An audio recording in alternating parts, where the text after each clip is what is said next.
Hey guys, before I start this video, I do have full data about this HDMI switcher on my website, so make sure to go check it out as it shows the voltage, amps inside and out, including the manual and a lot more useful data. I highly recommend looking at it.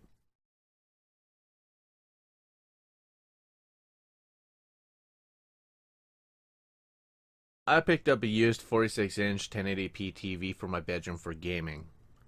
With that size, I was thinking since the screen is fairly large, why not have PIP, picture-in-picture, and POP, picture-on-picture option? This means that I can have two things displaying at once on the screen. Some TVs support this feature, however, mine does not. When Xbox One came out, they had that feature. It was called Snap. Sadly, they removed it because it was resource demanding. Would have been nice if they added it back for the Xbox One X. My only option was to look around online for an HDMI switcher that can do just that, and holy crap, these things can range from $400 to $2,000 for a decent one. Well, that's not what I was expecting. I did try to find a few, but there's no information about them besides the description. So no YouTube videos, no image examples of its settings, or really any comments, period. Keep in mind, I am using this thing for gaming. That means this shouldn't have any latency issues. This one actually showed its settings, and the one feature it had is side-by-side horizontal mode. On Amazon, in the comments, one fellow was complaining it was getting real hot. We'll talk about that later. This HDMI switcher has two HDMI ins and one out to the TV. The other port is the RS-232, and it can be controlled by the 821PR software. What does that software do? Good question. I find this port pointless, so let's just forget about it in this video. This switcher comes with 5V 2A DC power adapter, remote control, and operation manual. Oh, I did say forget about the RS-232 port, but it also came with a cable. So yeah. The casing on the HDMI switcher is made out of metal. It does feel well built, but if you do get it, I highly recommend getting some rubber feet, as the two Phillips screw heads on the bottom can scratch the surface you put it on. Seriously start mucking up your stuff. So good thing I have some. I'm going to put a couple on here. These are actually quite big, but I'd rather something better than nothing. And also it helps kind of keep this cool. There. Now I won't have to worry about it scratching up my desk. And it stays pretty still. These are the modes you can do. Here, this is just the basic HDMI switcher mode. This is one that you would get on normal switchers. You just swap back and forth through sources. Nothing special there. Let's click on the next mode. This is PIP mode. Right now, as you can see at the bottom left-hand corner is my Raspberry Pi. That is the largest size that you can get. There's three sizes: small, medium, large. You can swap positions on the screen, and you can swap the source back and forth. Click on mode. This one right here, the only real good thing I can see this mode being used for is through the PC. You can make your screen vertical on one screen and vertical on the other, and then you just move your window back and forth. Besides that, I really don't see any other use for it. Click on the next one. This one is my favorite mode. For looking at the text on the right hand side, you can see it. It's a little bit blurry. I don't know if that has anything to do with my TV or if that thing degrades the quality just a little bit. However, watching and playing games in this mode is really great. It is 1080p obviously, so it's not anything near 4K. Let's click on the next mode, and then we're just back to the normal HDMI switcher mode. There is resolution settings on here. 720p, 60 Hz, 1080i, 60 Hz, 1024 by 768, 60 Hz, 1360 by 768, 60 Hz, 1080p, 60 Hz. That's one that you're probably going to leave it at. I almost forgot to mention the remote. The remote does the same thing as the buttons do there. This isn't a button. So just letting you know that now. So we can swap input here as well. Mode. The arrow keys for PIP mode, you can just move it anywhere. So yeah, it's actually nice that it comes with a remote. You may notice some ghosting with your TV.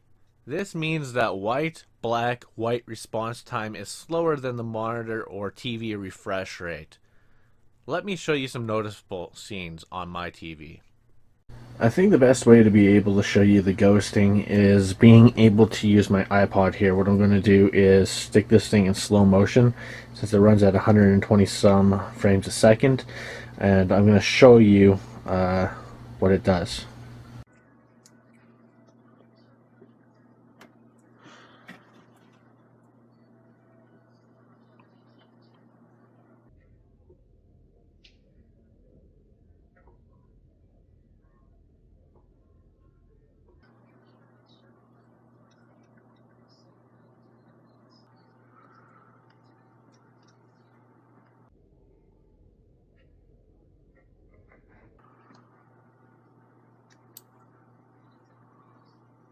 Alright, if you take a look very carefully where display is, this is on the TV. I will show you.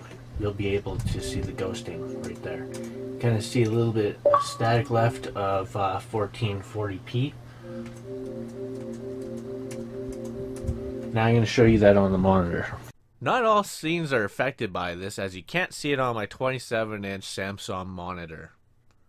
Unfortunately, I do with my TV, and there's no options to tweak the refresh rate. So I guess I'll have to live with it. It's like a dead pixel. You only care about it if you're looking right at it. If you don't pay attention to it, you won't care. Now, I mentioned one guy complained about it was getting really hot on Amazon. Let me explain why.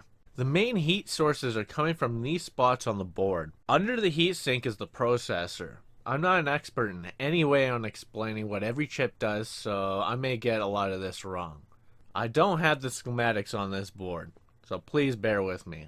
However, I'm guessing it is used for processing visual data, sound scaling, and so on from the other two chips that process the data from the HDMI in and eventually send that data off to the output HDMI port. I'm not sure what the other ARMS chip is used for, but following the traces on the board, I'm guessing that's used for matrix, switching, IR mode, LEDs, and so on. That chip doesn't seem to get hot at all.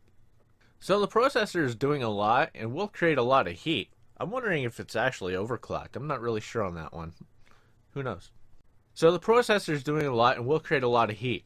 The problem is the heat is trapped under the case. It can only be removed from warming up the case, causing dissipation from there. However, the other part I highlighted are the power transistors. Most of the heat is sent out by the screw holes on the metal casing, so that's why it gets quite warm on the left-hand side. The outside of the case on the top left will be around 40 degrees Celsius, 104 Fahrenheit. The bottom of the case can get about 50 degrees Celsius, 122 Fahrenheit. That's operating temperatures. However, the inside temps are beyond that. The processor can get about 40 degrees Celsius, 104 Fahrenheit, and the power transistors can get to 80 degrees Celsius, 176 Fahrenheit. I had to set up a whole network in order to get my little USB multimeter working on this device, just to see what it's pulling for amps and what it's pulling for voltage. For power consumption, it uses 4.7 volts and 1.3 amp. That is the safe rated amount of this power supply that actually can get quite warm too. Since it's a common power type, you could just get a Raspberry Pi power supply and cut them a USB micro end off and put a male barrel jack on it. Do I think this thing is worth the money to get? For me, yes, but for you, there's three downers to this. Like I said, the issue that I'm having is I don't like the heat idea. It's quite warm. I do like things running at least 40 degrees Celsius and around that temp. It's just for me, I'm very picky. I like things running cool. That's just how I am. The second thing, I see ghosting on my TV, and it can get really annoying. You can see that through text scrolling. If you're moving through a game or whatever, you can see some of the edges end up jaggedy. It's just annoying for me, but I don't see that on my monitor. I've even tried it on the TV in the living room, and it works fine. Yours may have that problem, yours may not. The other issue is a power adapter does get quite warm too, but that's fine. It's nothing to worry about. Other than that, I don't see any other real big issues with this thing. Since I don't really like how this thing gets quite warm, and I'm very picky, I decided I would go the next step, and I took it apart. I was wanting to try to take the heatsink off of the processor there, and unfortunately I can't get it to removed because they're using some permanent adhesive. I tried to use floss to lift it up. I even tried to use fishing line to try to lift it up with a heat gun, even one of those little sculpting knives. And I don't really want to use that on there because I don't want to chip or scrape the chip itself. So I just gave up with it. I've had a couple of other heat sinks that I stuck on this thing that was leftovers from my Raspberry Pi with the dual heat sink thing, as it came with a couple. So I put a couple on the transistors and some on the other two chips there, which do get quite warm too. They should have actually had heat sinks, but they didn't. It dropped 20 degrees Celsius, so that's actually pretty goddamn good. Except for I'm not done yet. Since I put a bunch of heat sinks onto it, it is giving off a lot more heat now, and I can feel it by moving my hand over it. So what I'm gonna have to do next is cut some slits in the top casing. Didn't want to do it, but because it looks so pretty. So I was thinking of putting some slits underneath the HDMI switcher 2x1 Multiviewer text, and some just above it in between the HDMI and that text. So that way it can vent off. That's the important part, and then I can actually put the freaking lid back onto it. I did put a heatsink off onto the left-hand side, since those screw holes actually cause a lot of heat. I put a little piece of copper, goes through the casing and up to a PSU heatsink that I've had left over kicking around. Believe it or not, that heatsink is perfect for there. It's almost like it was designed for it. The screw holes line up. Even the screw for that heatsink screws right into the side. I'm going to end this video as it is. There will be a part 2, probably with cutting the casing up, and after that, a part 3 when I get the heat sinks in, which will be 2 quick videos, really. But other than that, hopefully you guys enjoy this video, and please do rate, subscribe, and I'll see you in the next one.